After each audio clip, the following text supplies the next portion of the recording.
Shall I start? Please. Three of Meher Baba's favorite couplets of Hafiz, a mystical Persian poet, befitting a fortunate slave, carry out every command of the master without any question of why and what. About what you hear from the master, never say it is wrong, because, my dear, the fault lies in your own incapacity to understand him. I am slave of the master who has released me from ignorance. Whatever my master does is of the highest benefit to all concerned. Hafiz. Avatar Meher Baba ki jai. Thank you. So, what I was talking about, Sanjay ji, is I went today to Sharjah and I opened Okay. the balcony of my cousin's house, and we actually see the old airport of Sharjah where, you know, Baba stopped. So the only place he's visited in UAE is Sharjah, right? So I was super excited. So I just wanted to share that. Okay. Okay. Right. Great. So Jai these are Baba. yeah, that is just outside the balcony. That's the old abandoned airport. So there's an old building that's a aviation museum now. I unfortunately it was already closing time. Otherwise, I would have surely gone and taken some more pictures. And they have a airfield. The runway has become a road. The runway is like now a highway, and they Okay. have this little old terminal building which they have converted to an aviation museum. And this is 1936, by the way. This was the airport in 1936, and now the Wow. Sharjah airport is a little outside. That's already Okay. old. Like, I mean, compared to Dubai and all the modern airports, it's already pretty old. Anyway, Wow. so let's just. That's divine intervention for you, I'm telling you. Indeed, man, I love what these little things that Baba does. Okay, this is 24. So, yeah, I was just looking at where we are. I don't think we can finish today. So we are on page 28 of the last booklet, and there's 50 plus pages, including the supplement. So I suggest that we don't rush it and maybe take the next weekend as well to do this, and then start with our process of Mehra, followed by discourses from the week after. By which time would Mamaji also be there? No, I think he's coming after 18th. But not to link those things, but I'm just making a point that we need not rush the reading today, right? So with that, we can get started with chapter 3. Any other thoughts?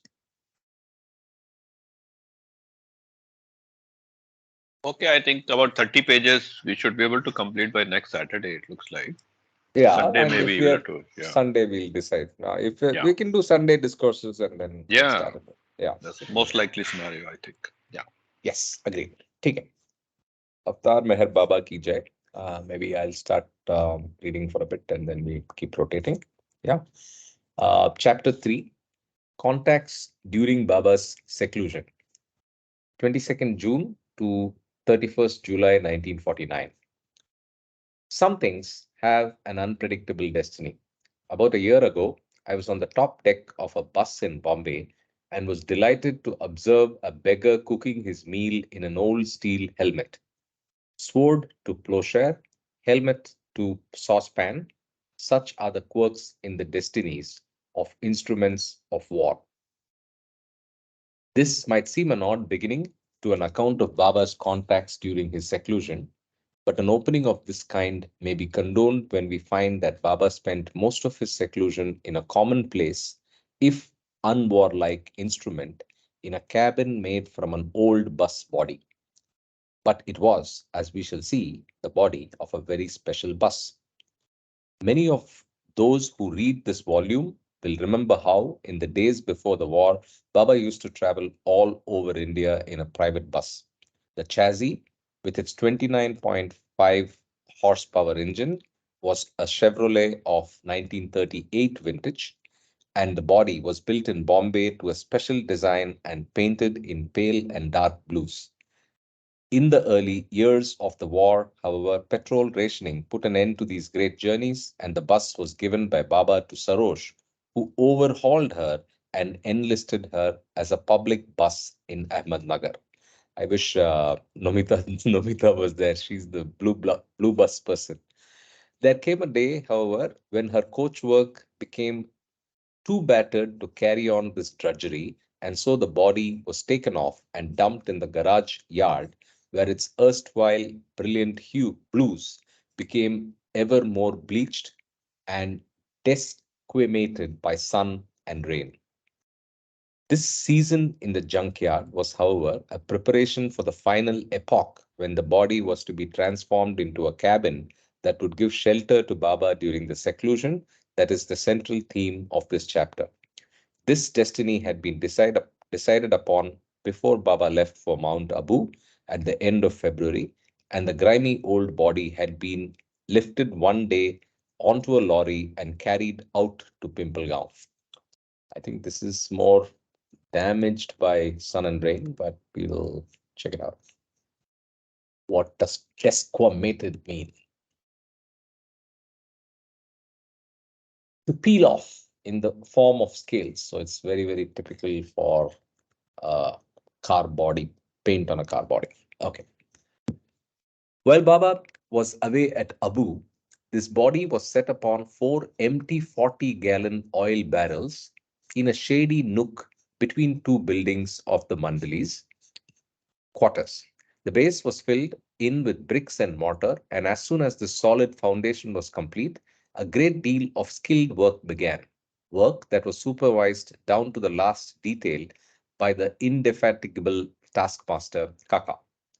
The long and short of all these labors was that when Baba returned from Abu at the end of May, he found the battered and depressing relic of 3 months ago transmuted by Kaka's alchemy into the snuggest and gayest little cabin.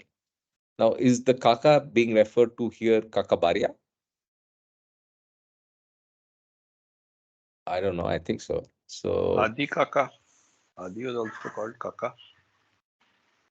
because Sarosh is mentioned as the person who was handed over, but then there's no other name mentioned, and he directly just says Kaka. So it could be maybe Adi Kaka or Yeah.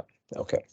It is not my aim to deal with every detail of Baba's seclusion, and my business will be, for the most part, to describe his work with advanced souls, the mad, and the poor. But the account of this work would make little sense if we did not give some idea of the setting in which it took place. Hence, these biographical notes on the cabin in which Baba underwent most of his seclusion, and hence also a few notes in the succeeding paragraphs to chalk out the main features of the seclusion itself. In short, Baba began his seclusion on 22nd June and ended it at 7 a.m. on 1st August, a period of roughly 40 days that was divided into five distinct phases. During the first phase of roughly 8 days, Baba contacted 21 poor, the fifth plane must Alisha, and seven mad people, contacts that are described in the summary. The second phase of 9 days was, there is every reason to believe, the crucial period of the seclusion. Many weeks later, Baba spoke of this phase in the following words.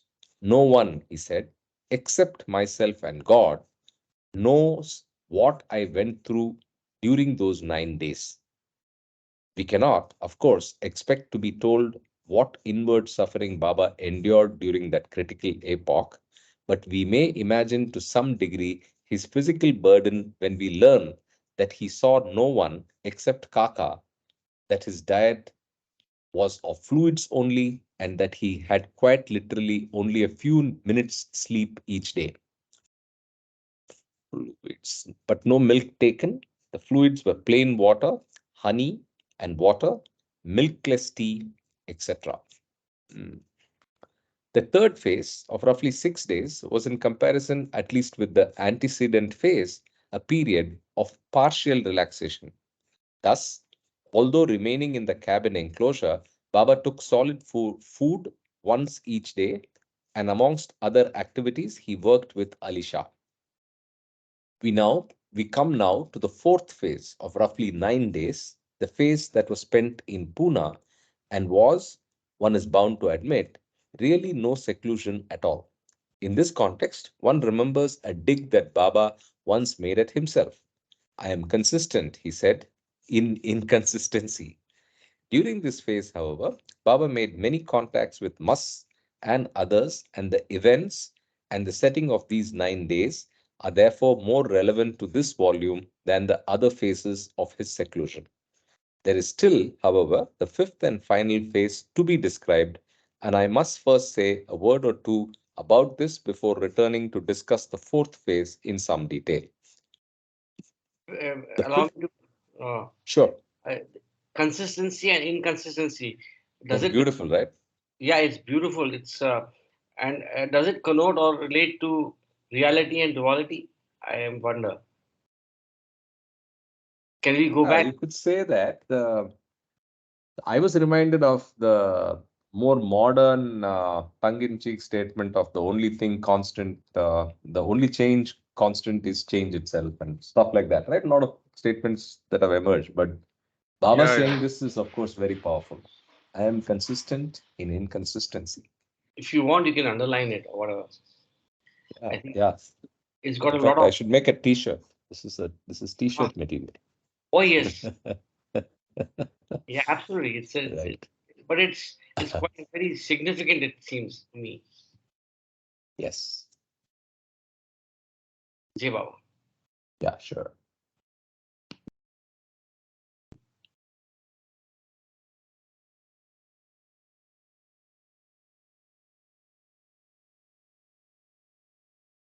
Okay. So, yeah, the fifth and the last phase of roughly 7 days was spent in much the same way as the first and the third phases. On the evening of 24th July, Baba arrived in Pimpalgaon from Pune and went once more into his cabin enclosure. He remained within this enclosure throughout these 7 days, working almost daily with Ali Shah, and he came out finally at 7 o'clock on the morning of 1st August. Those are the But bare bones. yeah, Jai Baba Karthik, Shiva. Yeah, Karthik, sorry to interrupt here. yeah. This cabin that is being talked about in Pimpalgaon is the bus, or there was another cabin that we are talking of? Any idea? No, no, it's this, it's the, I think the same cabin that's out there as the blue bus today, which Yeah, yeah, is the that's the Mehrazad, bus. yeah, Yeah, the yeah, I know. Mehrazad cabin. Yeah. Yeah, yeah. So, yeah, Wow. same thing. Yeah. Yeah, and the blue bus was not very spacious for so many people traveling in it.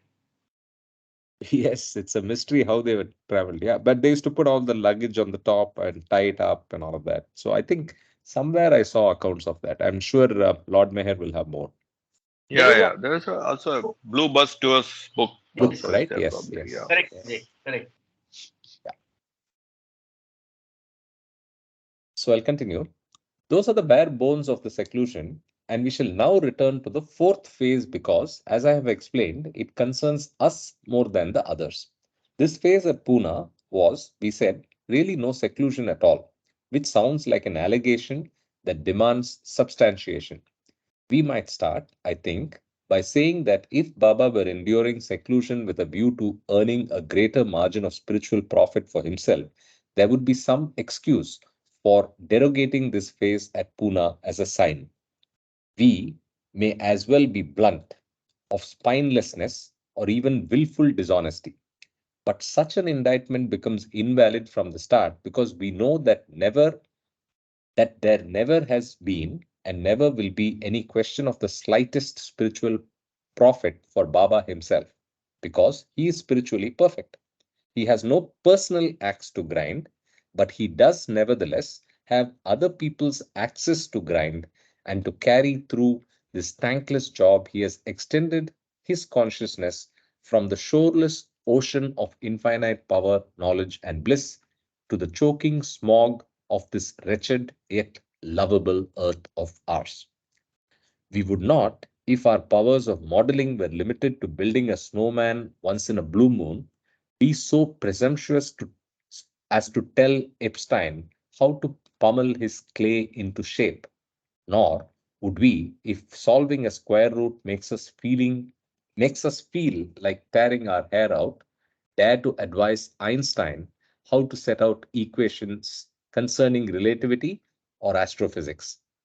But when it comes to a great being who knows and is one with the uttermost secrets of the universe, who is the master of masters and the genius of geniuses, who is, as the old prayer goes, King of kings, Lord of lords, and the only ruler of princes, we hide our ears and tail under the cap and gown of an egregious self complacency and bray at him how he should or should not do his job.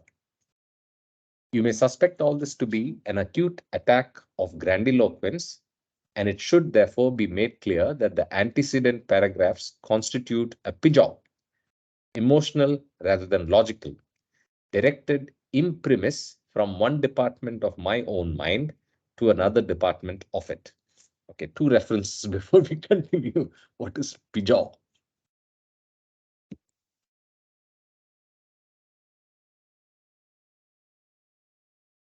Meaning of pigeon is pious or moralizing. I think moralizing is the reference here.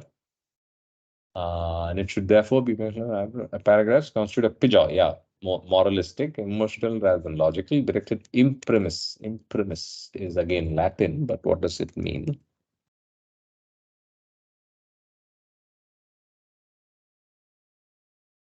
Imprimis is in the first place, used to introduce a list of items or considerations. Okay, in the first place, imprimis from one department of my own. Okay, so it's in the first place from one department. Okay. Let us turn, however, from argument to fact. Back for a start to Pimplegown. Following a night of drizzle, the dawn of 16 July broke without rain, but it was a grey dawn nevertheless, with no splendor of sunlight upon the cincture of hills about the house. At 7:30, Baba came out of his cabin enclosure and climbed into the front of the buick. Kaka, Gustaji, and Ali Shah, all of whom were to go with Baba to Pune, scrambled into the back seat, and the car swung away from the ashram buildings, moving gingerly at first over the mushy surface of the half-mile drive, but accelerating to a lively pace when the wheels felt the rough touch of the open road. Once clear of the road that curves around the fringe of Ahmednagar, a road as ragged and dirty as the cuff of a tramp's coat, the swift and shining shape swung westwards and responded to a touch that sent the petrol racing through her veins and the wind sizzling past the swivel panels of her front windows. This holiday spirit was, you should understand, the spirit not of this journey only, but of all those 9 days spent in a hilltop house that overlooks the city in which Baba had been born 55 years before. People in Pune call the house in which Baba stayed Tube's Bungalow. It stands upon a small hill, and although it commands impressive views, it is also miserabile dictu, at the mercy of every wind. The western fringe of the Deccan Plateau is a windy part of the world at any time of the year, but in July, the moist breath of the southwest monsoon sets the telephone lines sighing and sobbing like ghosts accursed, and the trees tossing their heads like maidens distraught. So, what's the house that's being talked about here? Because Baba was born in the hospital. And is it Pumpkin House? But that doesn't fit the description because it's not hilltop, nor will it be. No, it's not Pumpkin House. We researched this place. It's a new, and it's not listed in the places where Baba places. Anyway, we'll find out more soon, but let me just see what this miserable dictu is. Sorry. Tube's Bungalow.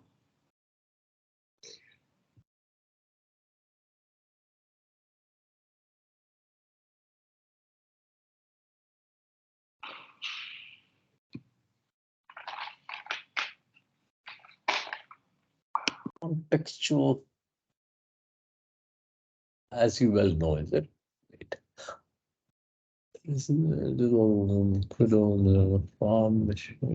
As you well know, that's what it means. Is there a bile dictu? Donkins, you could have as well written as you well know. Anyway, so we'll continue. Although this phase was planned as an intermission for relaxation, and although it was, as we have said, imbued with the holiday spirit, there were snags of one kind or another, and perhaps the chief of these was the ceaseless rattle of door and window that even wedges would not silence. So much for the house and the weather, and now what of Baba's company? We have mentioned that Kaka, Gustaji, and Alisha, the fifth plane must, came with Baba from Pimpalgaon, and to these three were added another three who normally live in Pune, Jalbhai, Baba's brother, Erach, and Dr. Ghani, so that Baba had six people with him in the house. I've taken it for granted that the reader knows that all Baba's men and women mandali were on complete silence throughout July, but since this may not be widely known, it is better to make mention of it here. In order, therefore, that there should be a climate of relaxation for Baba, three of his companions, Ghani, Iraj, and Jal, were allowed to break the seal of their silence. Could we transmute these six companions for a moment into parts of an imaginary house and household? We might start by comparing Erach and Kaka with their capacity for hard work to the foundations, walls, and roof that gave Baba shelter. We might then go a step further and imagine the principal ornaments of the house to be two, Jalbhai and Ghani. The former because of his gift for mimic and his fund of humorous anecdotes, and the latter because of his tongue that is a scimitar damascened with sly humor and 1,000 tags from the Persian and Urdu classics. Oof, what is scimitar? I think it's an old word for a sword, but I may be wrong. I also thought so. You are La Martiniere, Calcutta, man. It's a single-edged sword. You're right. No, no, With it's not. a convex curved blade. Was it La Martiniere or Don Bosco? What was it in School Jaipur. St. Xavier's? St. I Xavier's. owed to my teachers. I just Yes. You mentioned an English teacher's name as well. yes, Reverend Father Wills Barker. He was about to be nominated for the Nobel Peace Prize. Okay. Very nice. He used to cover the Damascening is okay. So it's basically on top of that sword. So damascening is a decorative metalworking technique in which soft metal, often gold or silver, can on a harder metal. So it's basically on the sword, some worth. I So just how does wanted that fit? Yeah, go ahead. since you mentioned Father Wills Barker, he was something like Mother Teresa. He would cover people sleeping on the streets with his jacket. Wow. I mean, So what's the full name again? Father it's Reverend Father A. J. Wills Barker. Wilzbacher. Wills. What's that again? I missed the spelling. Reverend Father A. J. A. is Yeah. full stop J full stop Wilz. No, Wilz. No, Yeah. not double L, not double L. Okay. Wills Bacher. Yeah. Okay. Hey, fair name. That's the person? No, no. I'll send you the link. It's Okay. No problem. All right. AJ is separate. Okay, AJ is separate.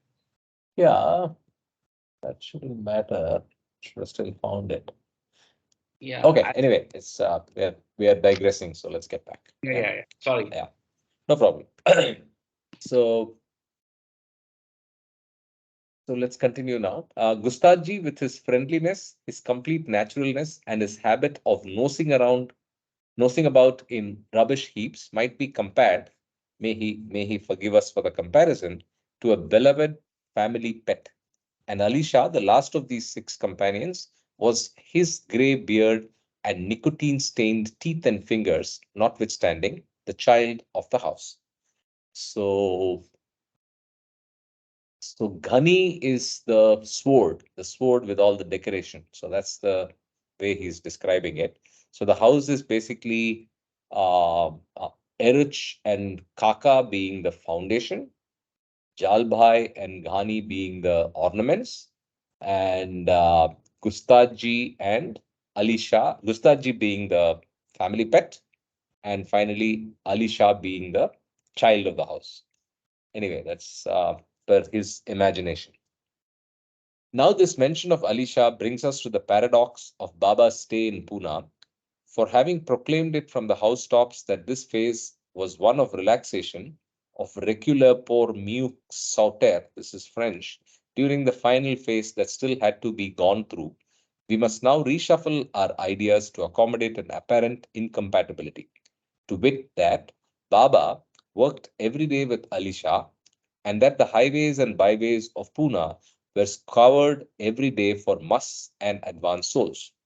We find, indeed, that by the time Baba returned to Pimpalgaon on 24th July, 9 men of various grades of spiritual merit had been contacted. What does regular pour me of Sauter mean?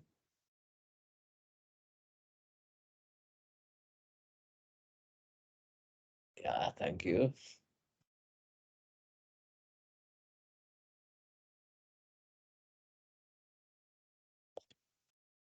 This French Wikipedia.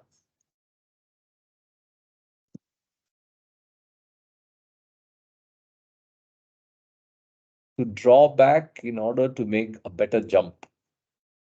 So recoup, and then take rest and then come back. So that's the reference with which he's used this phrase. And like everything French, and I'm sure it's good idea to listen to it, the pronunciation.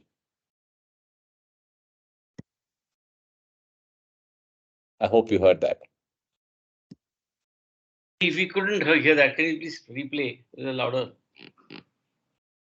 Yeah, at least you heard some voice, or it's not coming through at all. Oh, it's not coming through. Then I'll have to share again, I think. Share with audio or something. Anyway, let me just try one. Will not waste time.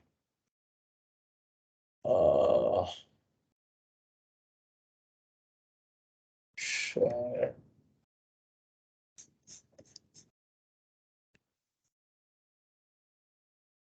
No? No, it usually doesn't come back if it's from the same device. Incidentally, Yeah, no, sometimes it shows you a radio button saying share audio as well, but it doesn't. I don't know. I have to figure that out. Yeah. You're saying something, Ashok? yeah, we have a guest. I think we should welcome him. Siva Our Gurunath. guest is Siva. You are so out of touch with our team that you don't know Siva. Hi Siva, how are you? Jai Baba. Hi, Karthik. Jai Baba. Jai Baba. Ashok, Thank you for Siva is from Chennai, and he's met, I think, all of us. At least I don't know about Sunil, Nomita, and Sanjay, and everybody we met in Mehrabad. So nice to see you, Siva. Yes, Jai Baba Siva. Jai Baba. Jai Welcome. Baba. yes. Thank you. Thank you. Let's continue. We can also rotate the reading. Ashokji, are you comfortable to read? Yeah, okay.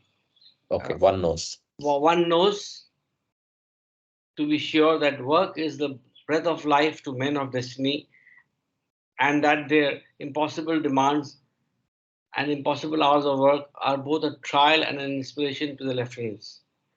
All this applies to ordinary men of destiny, to men bound by their egos and by the sanskaras of their actions. But the great beings who, having won everlasting freedom, plunge down again to a voluntary bondage, do so for work and nothing else. And it is thus axiomatic that every single thing they do should be subordinate to the needs of their work. What then of this work with advanced souls in Pune? We are told that Baba cited two contacts as being good, but before we get on them, we must sketch a rapid caricature of Nanu Bhai, a clownish fellow who was brought for Baba's contact on 19 July. Nanubai, had he lived in the days of Joshua, might have saved the breath of the 7 priests who blew the ram's horns and the breath of all people of Israel who shouted, simply because his normal conversational voice could have knocked the walls of Jericho flat within 15 minutes. A preposterous exaggeration, of course, but one that may be treated with indulgence when it is made clear that Nanubai's voice was so loud that only the most extravagant comparison could give an adequate idea of it. And as if this were not enough, he would mix holy writ, classical poetry, everyday banalities, sheer nonsense, and sheer lewdness into an inexpressibly delicious Bula Bay that sent everyone, Baba no less than others, into fits of laughter. You want to look up Bula Bay? Yeah.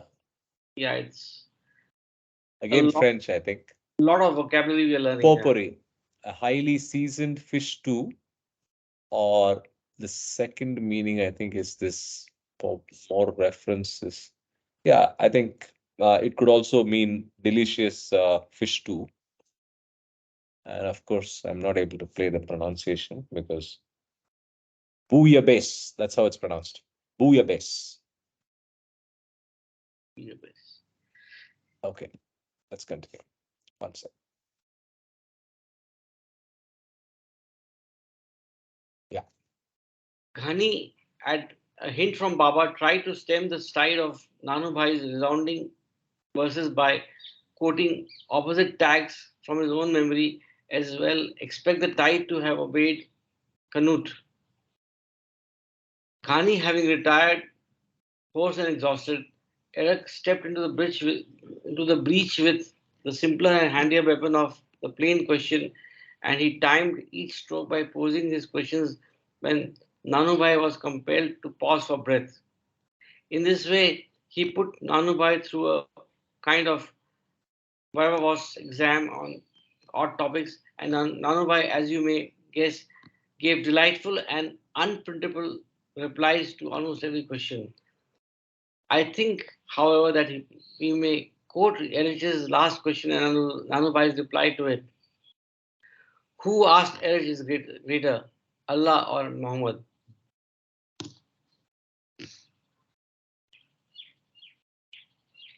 Muhammad, of course, came Nanubai's unhesitating and ear-splitting reply. For God goes begging to Muhammad with outstretched hands, and by remembering Muhammad, you will have a daughter by night and a son by day. At the end of about half an hour of this unprecedented entertainment, Nanubai agreed to be bathed by Baba. Following the bath, Baba fed him and he then sat with him for contact in the usual way. Nanubai was not, as we have said, much of a must, though he had what Baba calls Hawa. He is by the by a Bhori Muslim and looks in the mid 50s. So Hawa is again a technical term. So just to jog, Hawa is the permanent relationship with the path, but not on it, but not far from it. So that's Hawa. It's the beginning of the journey. Yeah, beginning of the journey. So your first hint of getting towards the journey. Yeah.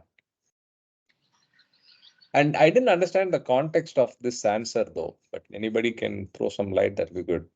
Muhammad, of course, says Nanubai and right.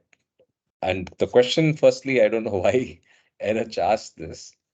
So I mean, it's not obvious to me as to why this is included here. But if anybody understood an aspect of it, please bring it up. Otherwise, let's continue. So much. Yeah, we leave it at that. Yeah. So much. So much for this delightful fellow. And now let us turn to the really good musts. Keshav was both a public and a revered figure in Pune, the former because he lived in a public urinal, and latter because he showed those indefinable yet unmistakable stigmata of a God-intoxicated soul. We should again remind the Occidental reader that these public funerals are not the aseptic refuges that he is familiar with, but are put in a little waggishly olfactory reminders that microorganisms which left to themselves can have loads of fun with the end products of human metabolism. So I don't know how many of you have read Woodhouse, but the last two chapters, I'm so reminded of Woodhouse. I mean, this is more flowery than Woodhouse, but I don't know if you have any Woodhouse fans here. Yes, yes, yeah. Were you reading Woodhouse? In during my school days, yes. Yeah, so doesn't this remind you of his style? Absolutely indefatigable and Exactly. And this long convoluted sentences with multiple clauses and commas. It's so Woodhousean. yes. Yeah. It was said that many of those who revered Keshav had tried to persuade him to come and live in their own houses, but he had declined all such offers, preferring to pass his days in this horrible place.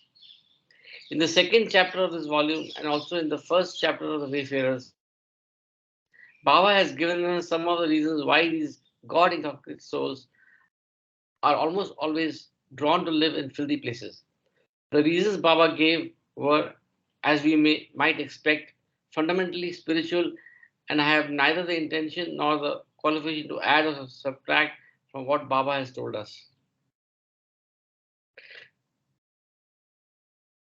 Spiritual explanations, however, are not quite the cup of tea of the average modern Westerner. Although he's ready at any time to play fast and loose with specimens of jargon from normal and morbid psychology. One wonders sometimes why this is so, when nearly all the Christian mystics and above all our good friend the Bible have much simpler and sounder words for many of the same things. I may, in what follows, appear to be skating on the thin ice of doubtful taste or be interpreted as denigrating the character of the average Westerner by implying that he has an unsavory mind. Despite these risks, however, I believe such frankness will be welcomed by all except the most prudish. The point then is this, that since bits and pieces of psychological knowledge are to be found in the mental kit of most Westerners, a quite legitimate suspicion may arise that these so called musts who live in latrines and urinals but are nothing more than perverts. Unimpeachable proof that they are not perverts might be difficult to obtain, but perhaps the most convincing reply is that the adult population of India has a sound knowledge of the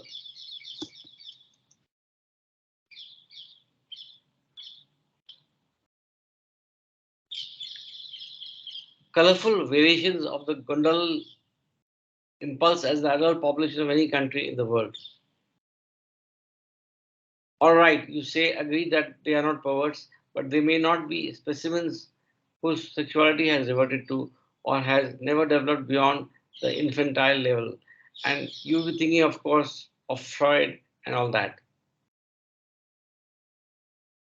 To give a convincing answer to this question is certainly beyond my capacity because I have neither a special knowledge of psychoanalytic theory on the one hand, nor any direct spiritual knowledge on the other.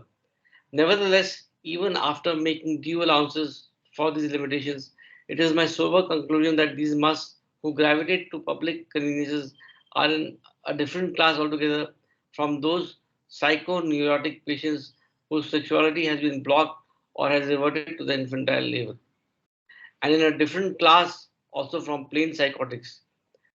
This is no doubt a slovenly and unsatisfactory answer, but since we can neither prove that musts are spiritually advanced nor disprove that they are psychotics or psychoneurotics, we may as well temporize with an interim agreement to keep an open mind on the subject. For my part, in any case, I accept what Baba tells me about these souls in the same way as I would accept, for example, what Niels Bohr might tell us about nuclear fusion.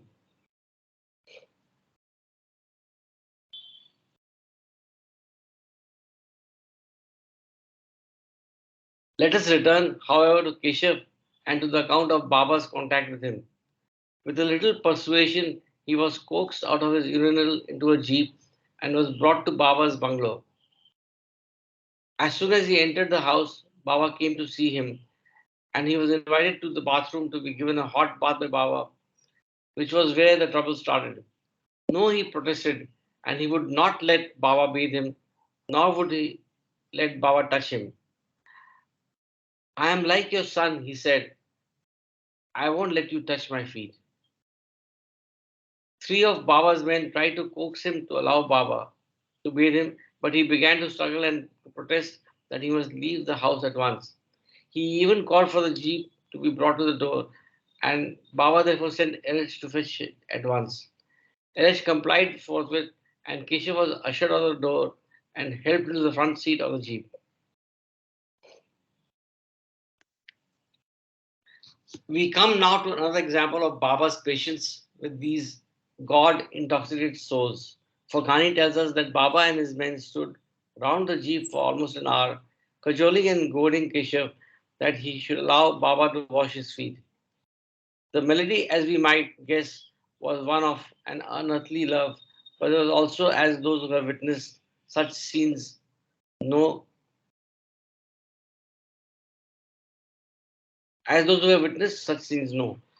a counterpoint of absurdities that would have ravished the hearts of the most insensitive sensitive audience.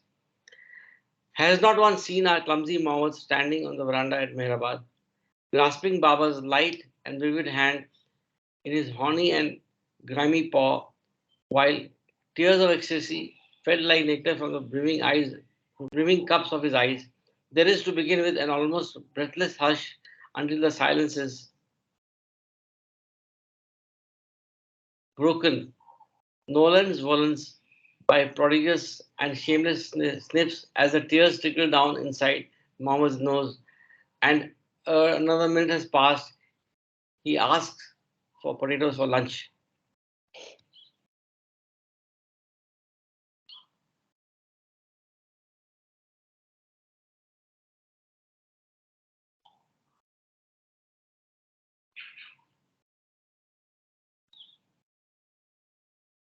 Unwilling or willing, like it or not. Okay, Nolan's Volans by Prodigious. Okay, Mohammed.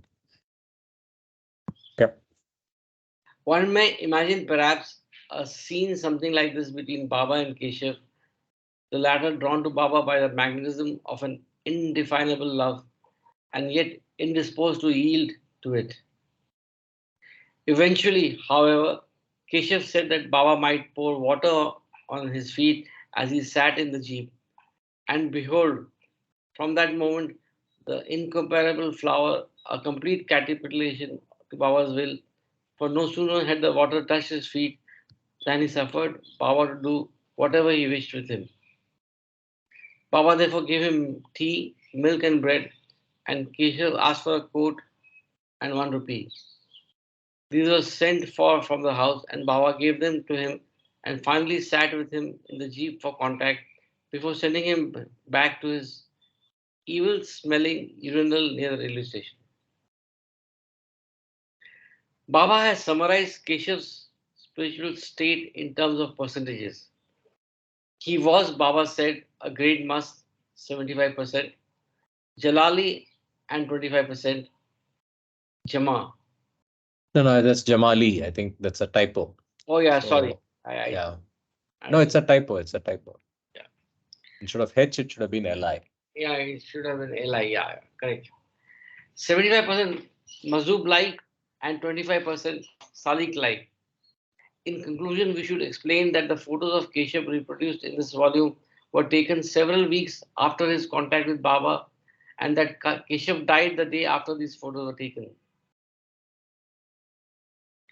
Let's Ram, just see the photograph and come back. There were yeah, two photographs, one of which was Keshav, urinal home. Okay. there's one more Yes. photograph. Yeah, I'll get to that. Oh, this is also Keshav by the roadside.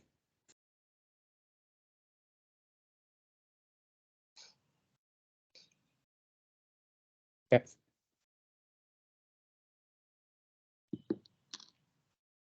Yeah, Right. Ram must. Yeah, Ram must. The last we shall describe this chapter was Baba called a dhyani must. This is to be sure a new definition as far as musts are concerned, for no mention is made of it in the Wayfarers, and we must therefore turn to Baba for elucidation. Baba tells us that as far as the God intoxicated are concerned, only the Mazub of the seventh plane can really and truly assert, I am God. As a general rule, indeed, must do not feel that they are God and do not say that they are God, and this applies even to the must of the sixth plane. There are, however, certain musts who may not necessarily have advanced very far on the path, but who nevertheless genuinely and truly feel that they are God and thus assert that they are God. This is, Baba says, neither illusion or delusion, and musts of this very rare kind may be distinguished by the name Dhyani musts.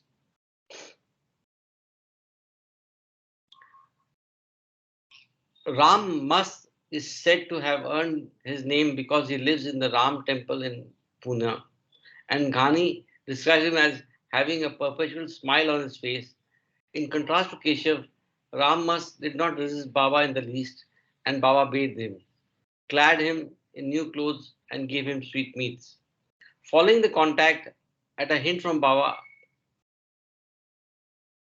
asked Ram must where Ram was. Ram, he replied, is right here in all of you.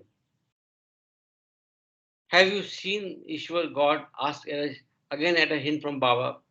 I see Ishwar before my eyes now, came the reply, and Ishwar is everywhere.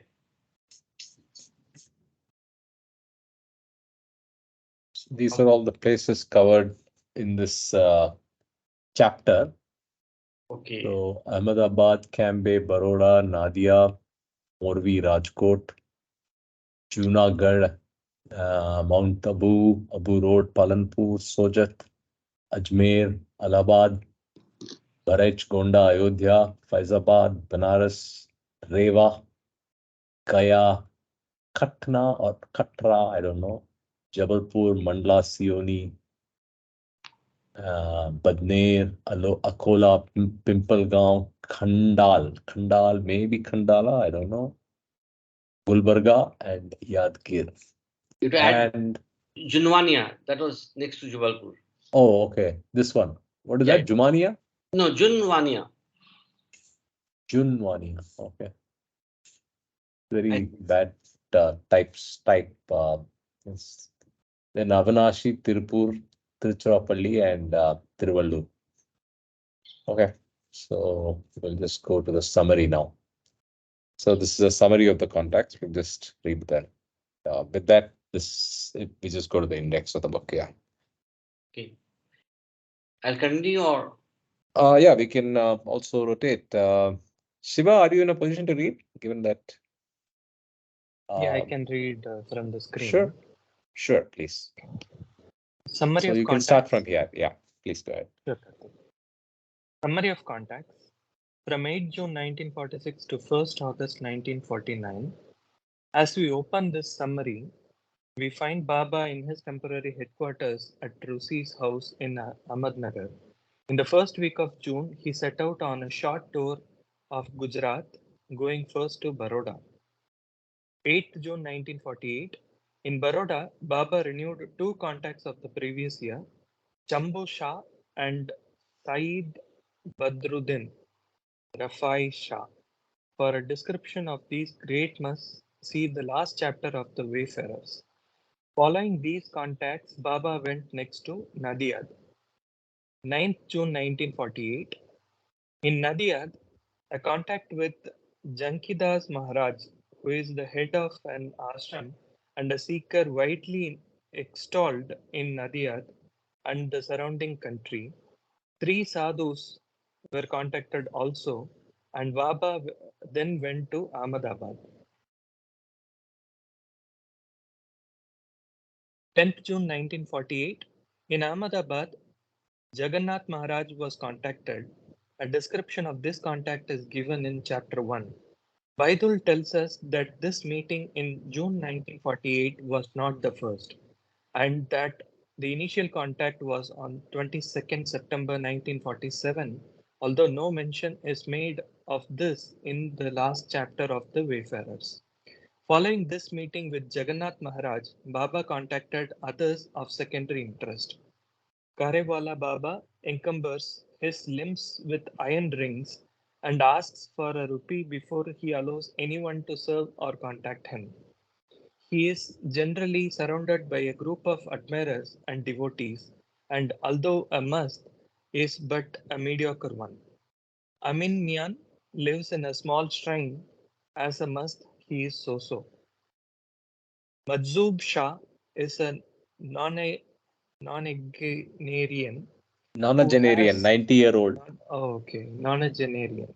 Okay, nonagenarian who has sat for untold years in one place. He never eats unless fed by others.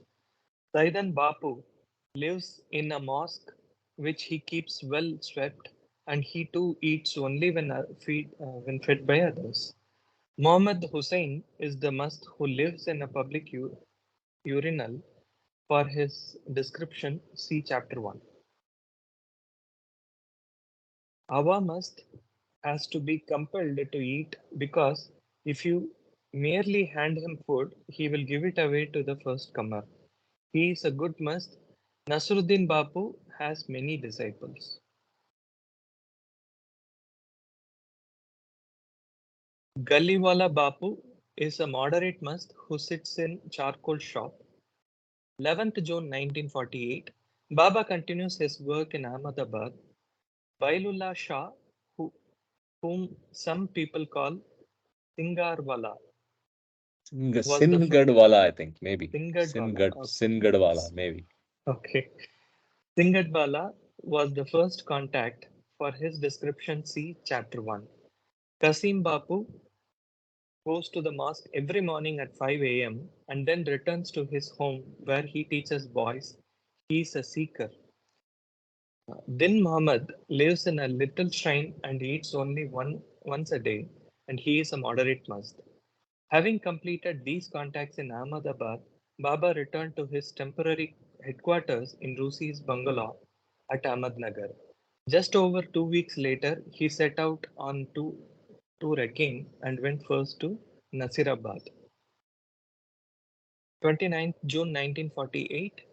In Nasirabad, here Baba contacted Jipra Baba, the freak must who is described at some length in the supplement of the Wayfarers.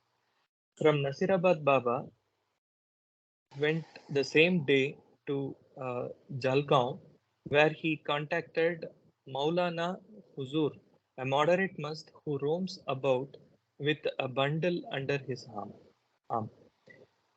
From Jalgaon, he made his way down to Kalyan, the straggling railway junction that lies more or less midway between Bombay and soaring cliffs of the Western Ghats. 30th June 1948, in Kalyan, here Baba contacted a mast who keeps repeating the sound correct, correct, so that we are bound to agree that his nickname, Karak Mastan, is well chosen. Bible says he is a Hindu, although the Muslims of Kalyan claim him as one of their own faith. Bearing this repetition of Karak Karak, his talk is a jumble that makes no sense at all. He is a moderate must of the Jalali type. From Kalyan, Baba went to Bombay.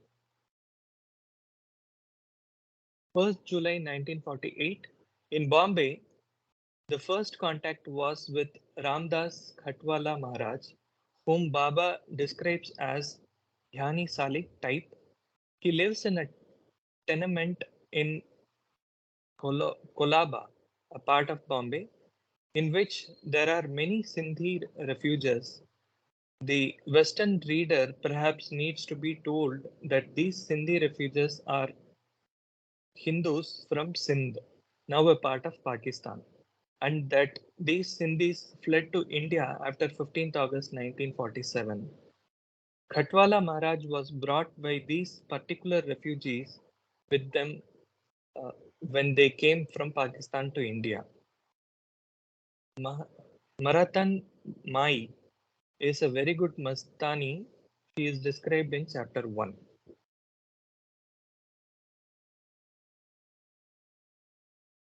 The chapter references are in this booklet. So we've already read chapter 1. We are in chapter 3. So we've read it already. Yeah. Okay. Ali Asghar, the great must at Mahim, was the next contact, or as we said in chapter 1, the next attempt at contact. For details, see chapter 1. Following this work in Bombay, Baba returned to his temporary headquarters in Ahmednagar. Just over 10 days later, he went down to Bombay again by car. 12th July 1948, Baba reached Bombay in the early afternoon and made his final contact with Ali Asghar. For a description of this contact, see chapter 1. On his way back to Ahmednagar from Bombay, a mast was seen by the wayside near Thana. He was bundled into the car and taken to Thana Duck Bungalow, where Baba contacted him. This man is a moderate must, and although he says he is a farmer, he has never been seen to wield a plow, but wanders about on foot in and around Thana. Following this contact, Baba returned to his temporary headquarters in Rusi's house at Ahmednagar. Almost a month later, he set out on a tour to South India, going first to Madras.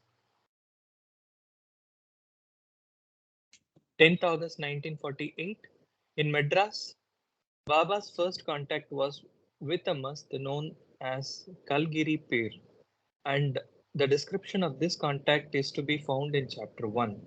We should, however, mention that this mast is also known as Vellore and that in the supplement of the Wayfarers under Madras, Vellore is wrongly given as an alternative name of Kali Kambliwala, whose name stands immediately below that of Kalgiri Pir. Maulvi Sahib is the spiritual chargeman of Madras. For a description of this contact, see chapter 1. Ghafur Sahib is a good must and an interesting combination of Mahbubi and Jalali types. He is described in the supplement of the Wayfarers under Bangalore, where he was first brought by Baba's contact in 1939. Then followed two contacts of negligible interest, the first Ansari Murshid and the second Bibi Mastani, the last contact of the day. 11th August 1948, Baba continues his work in Madras. The first and best contact of this day was with Moti Baba, the great sixth plane mast whom Baba had originally contacted in Negapatam in 1939. Nagapatnam. Oh, okay. Nagapatnam, okay. In 1939. For a description of this latest contact, see chapter 1. The other contacts of this day were of minor interest and we may list them shortly. Kala Mastan was Hawa. Has Hawa. So first category. Has Hawa. Okay, sorry. Has Hawa. Okay, beginner. Okay. So beginner. Ashak Mian was first contacted in 1945. In those days, he kept dogs, but must have gone over his doggy phase in the intervening years, for he is now dogless. Waggishness apart, Ashak Mian is a good must. Abdul Qadir Adam Pira, no further record. Maulvi Umal Jahal, Lucknowwala, is an old man who wanders about holding glowing agarbattis, joss sticks. He sleeps in a mosque and eats only when given food. Noor Shah Patan is to all appearances about 80 years old and has sat for years on a certain veranda. He is respected as a man of sanctity and is an initiate pilgrim. 12th The August 19... initiate is, so you start with Hava, okay. Seeker, then initiate. Third is, so he's between first and second plane. Okay, okay.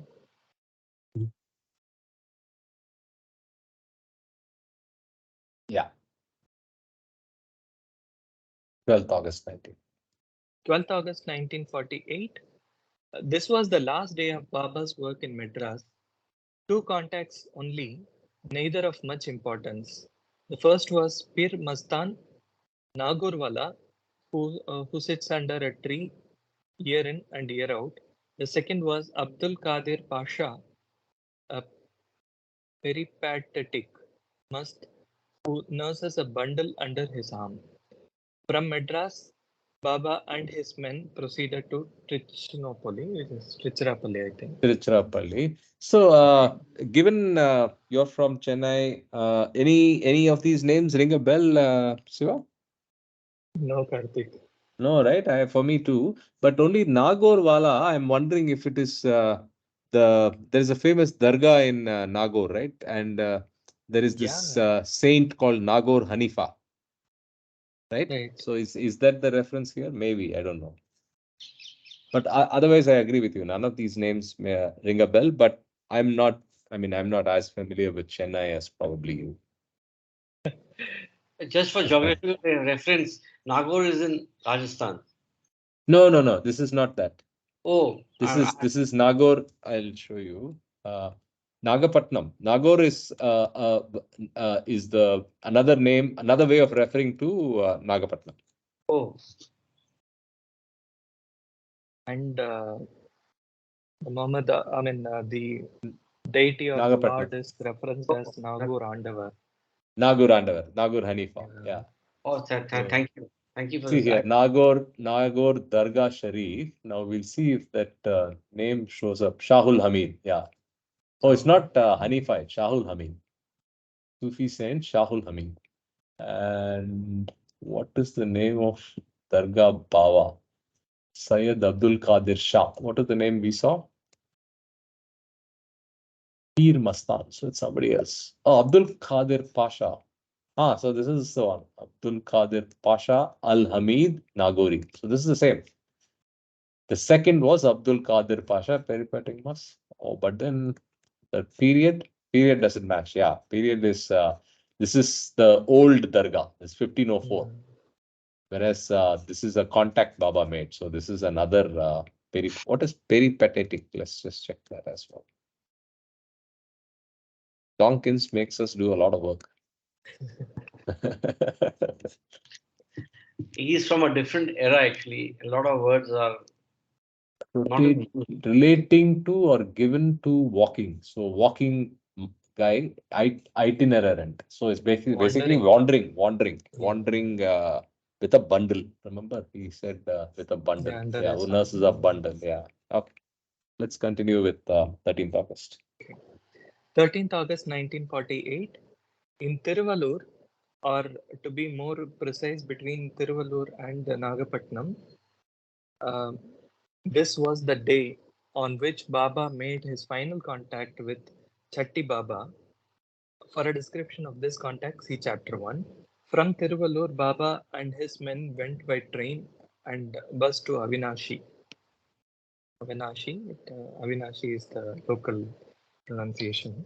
So 15th August 1948, in Avinashi, here Baba contacted a great yogi known as Ilai Swami, a contact that is fully described in Chapter 1. From Avinashi, the party went the same day to Tirupur, where Baba contacted another yogi known as Prasananand Swami Guru, who is also described in Chapter 1. From Tirupur, Baba and his men set out for home, but since they had to pass through Madras, Baba took the opportunity of making one further contact there. 16th August 1948, in Madras, Ra Ramdas Swami is a It good could be a must. typo for Ramdas because R and N Oh, together have become M, I okay, think. It could be. okay. Sometimes when they digitize this text from a Exactly. physical book, Errors the creep up. scanning, yeah, R and N Yeah. appear like N, yeah. M. Yeah. So, yeah. Other way Uh, around. M appears like R yeah, and N. correct. In Madras, Ramdas Swami is a good must who is said to have come from Allahabad many years ago. He has sat under a certain tree in Madras for 30 years, more or less, and he never begs. Following this contact, the party returned to Amarnagar, where Baba again settled into his temporary headquarters at Rusi's house. In September, Baba left Rusi's house and moved to Mehrazad, his center at Pimpalgaon, and in the first week of November, he set out on another tour, going first to Junagadh. So we notice the first reference to the word Mehrazad. Mehrazad. Otherwise, he has been saying Pimpalgaon, Pimpalgaon. Okay. So yeah, so maybe around 1948 is where Baba started calling Mehrazad Mehrazad. Otherwise, it was just his home in Pimpalgaon. 3rd November 1948, in Junagadh, Baba's first contact was Munga Sain Mastan, whom Baba also took up Datar Hill with him the next day. For his description, see chapter 1. The second contact was with Jina Sain. Years ago, this man was a cook in the kitchen attached to the group of shrines at the foot of the famous Datar Hill. One day, however, he left this kitchen and began to lead a vagrant existence by day and a static one by night, for he would stand all night long in water. Some years later, he went back to the kitchen at Datar, uh, not, however, to stir the pots, but to lie on the floor for many years. It would therefore seem that he was in a Majzub-like state during these years. One day he walked out of this kitchen again and went to a certain tree at the foot of Datar Hill, under which he lies to this day. He is a good must. So 4th November 1948, Baba and his men climbed Datar Hill, and Munga Sain Mastan was carried up in a sedan chair. Baba's purpose in ascending this hill was to undergo seclusion and a fast on water only for 2 days. 4th and 5th November, thus as soon as Baba reached the top of the hill, he began his seclusion and fast and worked also with Munga Sain Mastan. 5th November 1948, Baba, still in seclusion and still working with Munga Sain Mastan. On this day also, Baba contacted 18 poor people who were living in the shrine and gave 7 rupees to each one. 6th November 1948, Baba and his men came down to Junagadh again, bringing Munga Sain with them. On this day also, Baba contacted Ghulam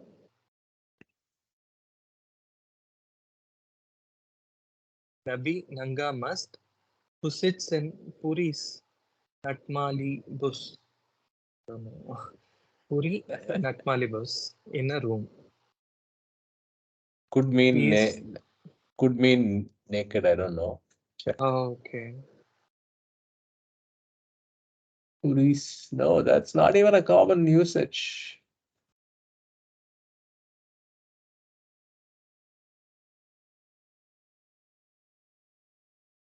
Wow. It's only found in Wayfarers. Wow, this is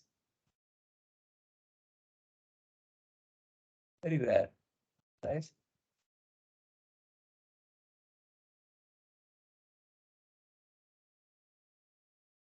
So we really don't know what this is. Okay. Okay. He is a good Majzoob like Mast. 7th November 1948. This was the last day in Junagadh. Baba and his men climbed one of the summits of Girnar Hills, on which there is a cave named after Raja Bhartari. Baba sat alone in this cave for 2 hours. From Junagadh, Baba and his men went to Delhi. 11th November 1948. In Delhi, Baba's contacts on this first day were of negligible interest and may be dismissed briefly. Muhammad Hafiz Mastan is an old man who lies night and day under a blanket. He loves pan, and if you bring him a fresh pan, he uncovers his face long enough to let you see him push the folded leaf into his mouth. Nani Mastani is an old woman who lives on the roadside opposite the Jama Masjid, in the tiniest hut you ever saw. She mumbles to herself when alone, and when confronted by strangers, she abuses them. She is a moderate Mastani of the Jalali type. Haji Hafiz Salik roams the streets stark naked. Appa Mastani is a woman in her early 50s who wears men's clothes. He is respected by many women in Delhi. 12th November 1948. Baba still in Delhi. The first contact on this day was with Mastan Amanullah Kabuli. For a description of this interesting contact, see chapter 1. The other three contacts of this day were quite unimportant. Tikar Nath is a sadhu said to be 105 years old who lives in the Hindu cremation ground. Parbat Puri Nath is said to be 115 years old. He is completely naked and lives in an ashram on the river bank. It is said that he underwent austerities in the jungles for 60 years. Ram Mastan Sadhu wanders about tapping a tin. 13th November 1948. Baba still in Delhi. Contacts on this day were frankly dull. Zuleika Mastani is an old woman who subsists on tea and pan and wanders about the city. He is a moderate Mastani. Nuru Mastan, when he is hungry, stands outside a certain restaurant and gets something to eat from those who respect him and know why he stands there. Sidi Mastan is a wanderer. Bapu Ahmed Mastan is cared for by a restaurant owner. From Delhi, Baba and his men went by train to Ajmer.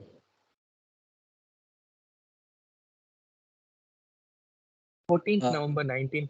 Yes, we Karthik. can rotate. I know we can rotate reading. So, Sunil, are you in a position to read?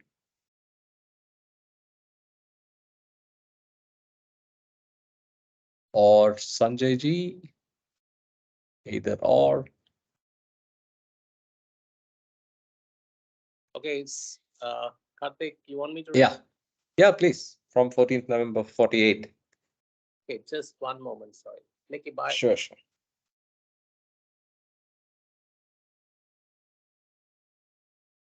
On this day, Baba went from Ajmer to a village known as Pitiani, some 5 miles beyond Nasirabad. Here, Baba contacted Shaukat Ali Maulana Mastan, who lives in a room and mumbles to himself. He's a moderate must. 15 November 1948, still in Ajmer. The only contact of this day, a great contact nevertheless, was with Chacha, a God realized Mazub. This great soul is fully described in the Wayfarers. From Ajmer, Baba and his men went to Baroda. 16 November 1948, in Baroda, the only contact here was the fifth plate mast, Jambu Shah, who lives in Baroda Stews. For a description of this contact, see chapter 1. From Baroda, the party went on the same day to Cambay, Hambat, where two contacts were made. The first was Rahman Shah Mastan, a high mast who circumambulates the fortress walls at Cambay every morning. Baba describes this mast as being 60% Mazub-like and 40% Salik-like. The second was Bapu Kharawala, who sits in a room in which he keeps many cats and dogs. From Cambay, Baba and his men proceeded to Viramgam. 17 November 1948, in Viramgam, there were two contacts here. Haji Ahmed Mastan lives near a pond and goes at night into the pond and plays with water.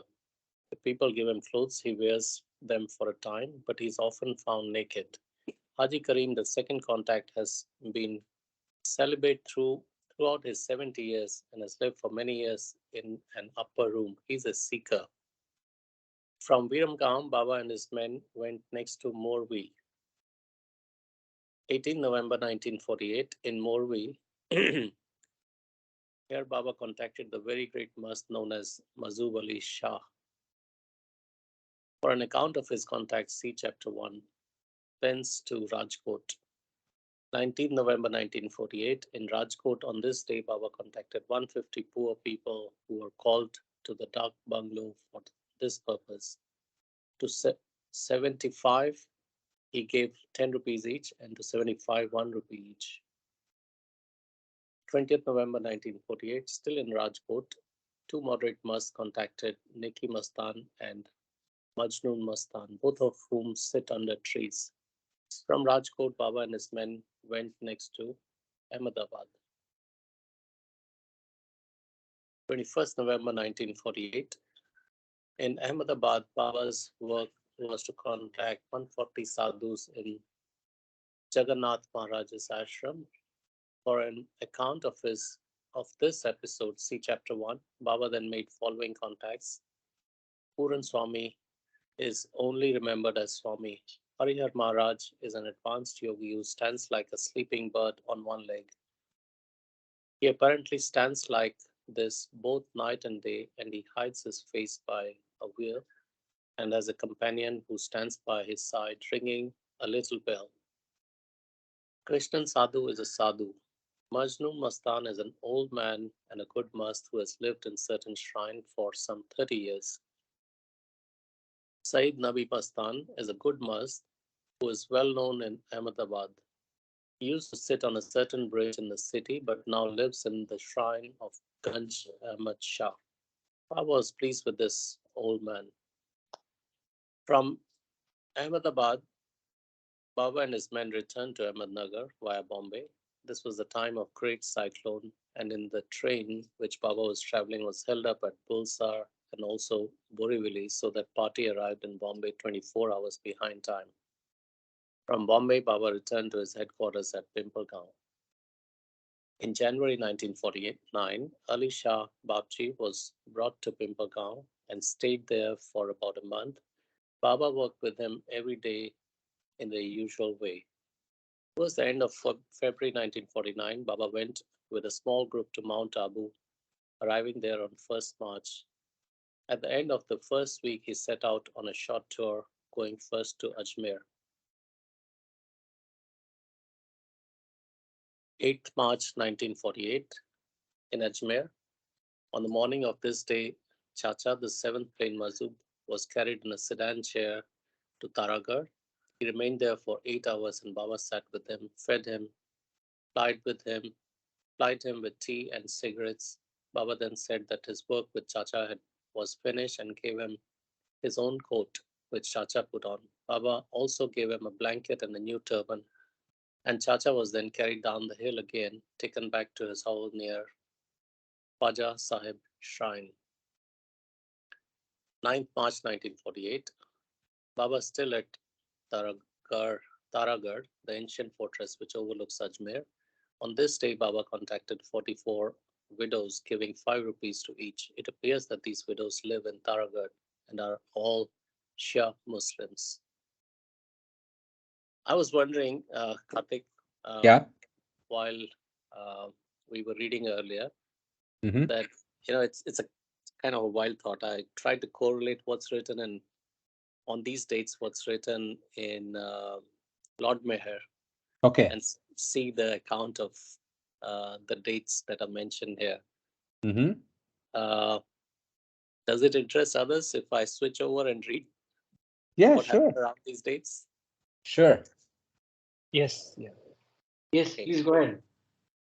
You want to share your screen? Yeah, I will share my screen. Sure, sure. Just a minute. Oh, I'm on an iPad. Okay, share button is here. Share photo, share screen. Yeah, it's like it's just it'll probably say broadcast or whatever, but you Being just say yes. broadcast. Yeah. Can you see something? Am I sharing? Not yet. Okay, share Y- screen. And say start broadcast. Start broadcast. Okay, 3, 2, Yeah. and 1. That's yeah. I think it's now Yeah, broadcast. something's coming up. Yeah, Yeah. now we see your screen. You just have to switch to the browser. Yeah. So this was 1948, and we're in November 1948. March, right? So we were early at November, so let's Oh, start okay, with okay. November. From November we went to March. So 4th November. Let's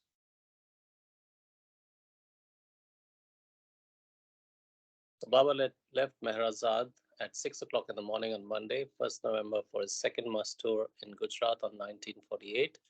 Baba was accompanied by Vishnu Varit Jalkarawala.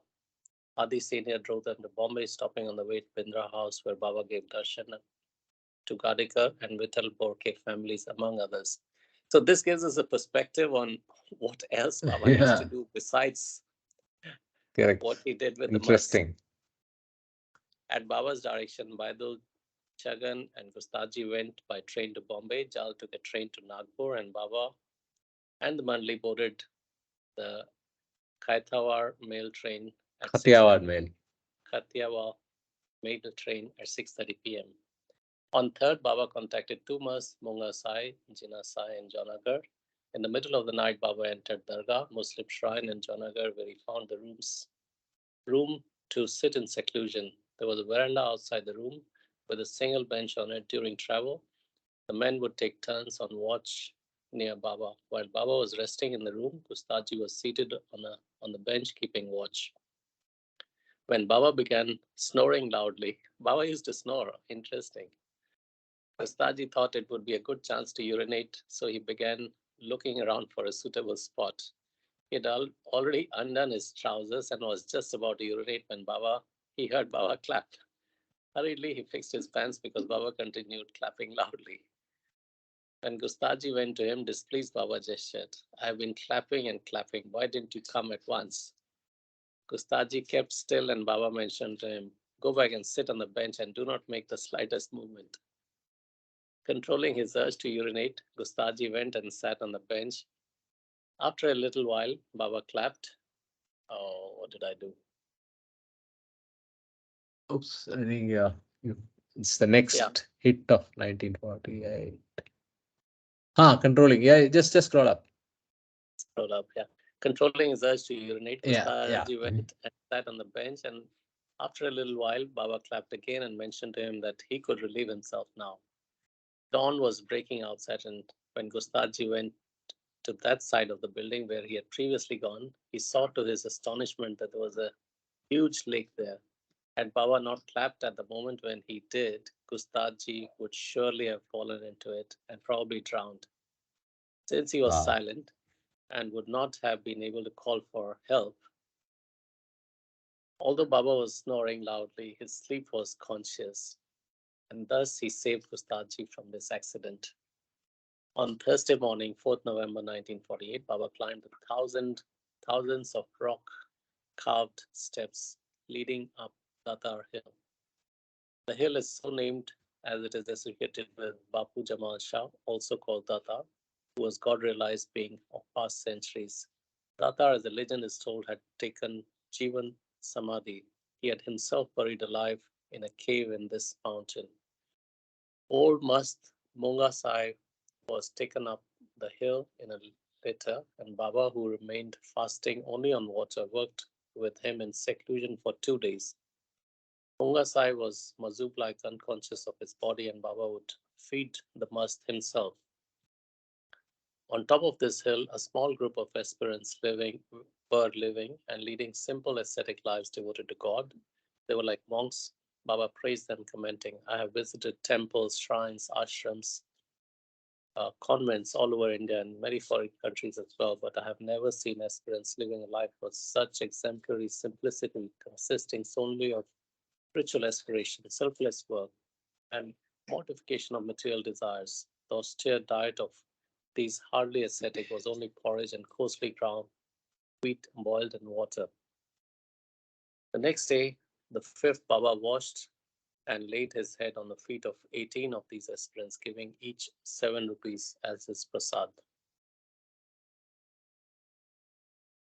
Baba descended the mountain on 6th November and 2 days of seclusion and fasting. After 2 days of seclusion and fasting, he entered the Dargah in Jaunagar where Mast Munga Sai had been brought back in a letter, and also that day Baba contacted another good Mast, Ghulam Nabi Nanga. On Sunday, 7th November, Baba went to the top of one of the mountain in Girnar. There Baba sat for 2 hours in seclusion in a cave named after King Bharthari, the saintly king of old times. The ancient hill of Girnar contains some of India's oldest caves dating back to the time of King Ashok. Coming out of the cave, Baba revealed to the Mandli, every avatar born in India has at least once visited Girnar during his lifetime. Finishing his work in Jaunagar, Baba proceeded to Delhi, arriving by train on Wednesday, 10th November 1948 at 7:50 a.m. K.K. Desai had been informed in advance of Baba's visit and made all preparations for it. Baba stayed at his home in Hassan Building at Nicholson Road. Because of the tremendous strain involved in Baba's seclusion work to relax, Baba wished to watch the first cricket test match between West Indies and India to be played in Delhi from 10 to 14. Kiki had been instructed to reserve seats for Baba and Manli, and each day Baba and men went to see the match. Baba's stay in Delhi was also kept strict secret, and as he did not wish to be disturbed. You remember the cricket used to be full 5-day affair, 10th to 14th. Nobody remembers. Yeah. No, that's the only form of cricket I like even today. Yeah. Sunil The rest Gavaskar batting is, for full 2 days. yes, that's the real test. Yeah, The rest of it is all a batter's game today. I swear, yeah. Early in the morning of 12th November, Baba had a humorous encounter with a Mast named Amanullah Kabuli. He was high, half Jamali, half Tilali Mast. Baba handed him 10 rupees after their private contact, and then this amusing conversation in Urdu took place between them. Baba spoke through Baido. Where are you going now? The Mast asked Ajmer. Baba replied, I will come with you. The Mast said, I will pay you 10 rupees more for train fare, Baba said. You should buy your own ticket to Ajmer and go there by yourself. Baba handed him an additional 10 rupee note and then said, now permit us to proceed to Ajmer. Amanullah, pointing to Baba, said, you and others may go, but he, pointing to Baido, must return in the evening. For God's sake, allow us all to go, pleaded Baba. Again pointing to Baba, Amanullah answered, God is standing just in front of me, so how can I let him go?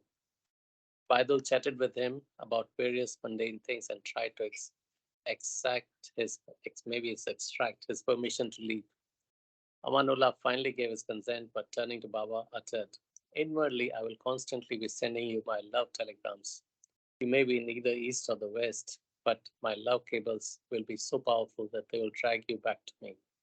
When will you call me? I will come. When you call me, I will come, Baba assured him.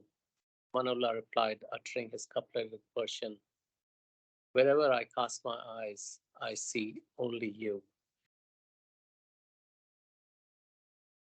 There's a footnote. Mehra too had once visited this hill in Girnar when she was a child.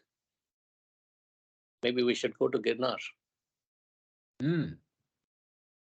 So Baba has been there so many times. All the avatars. Yeah. Yeah. the Masts continued speaking.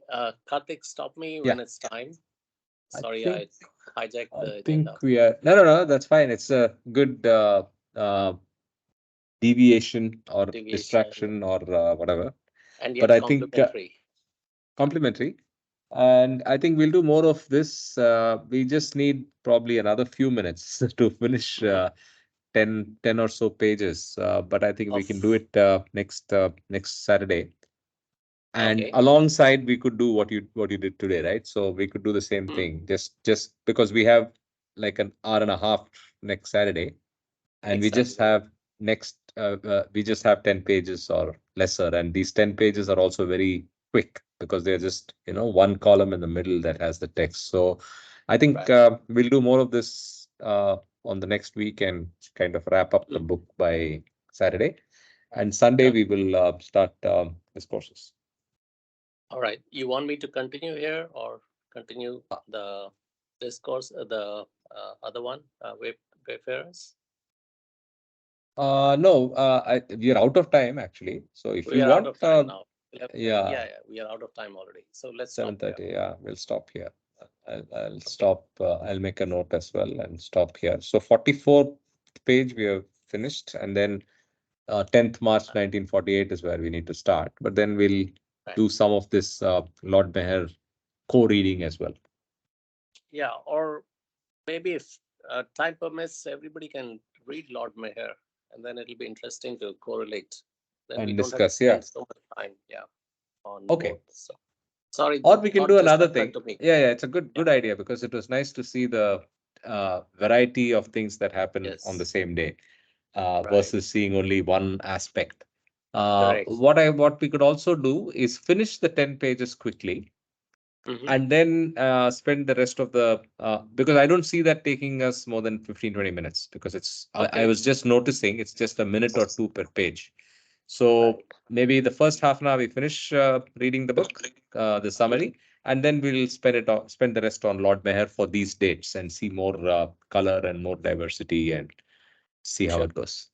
Yeah. Karthik, you have to mention the exact place where we stopped. Normally, you put that stop. Yeah, I will do it. Thank you very much. And maybe we can decide which places to visit. One being Girnar, Ajmer, and such places, where Baba has so frequently gone. Right. There must be something about them. Indeed. Yeah, at least one in a year we can do. Yeah. Yep. Yeah, that's a good idea. Just one in a year. Let's not be too ambitious. Yeah, that's enough. Yeah. Yeah, true. So Baba will have to keep us alive for long. No? That's That's the self-interest. Do you want that? That's the right question, Sunil. MOM and sooner than later. Absolutely. You said it. The MOM is the first or the least, the path of least resistance. Yeah. So these visits will help us doing that, right? Right. Absolutely. And remember, Baba is with us when we read. Yep. Yes. So nice to see you, Joy and Seva. Keep coming. Hope all is well with you. Shiva said that he'll try to join on Sundays. Nice. We had a chat a week back.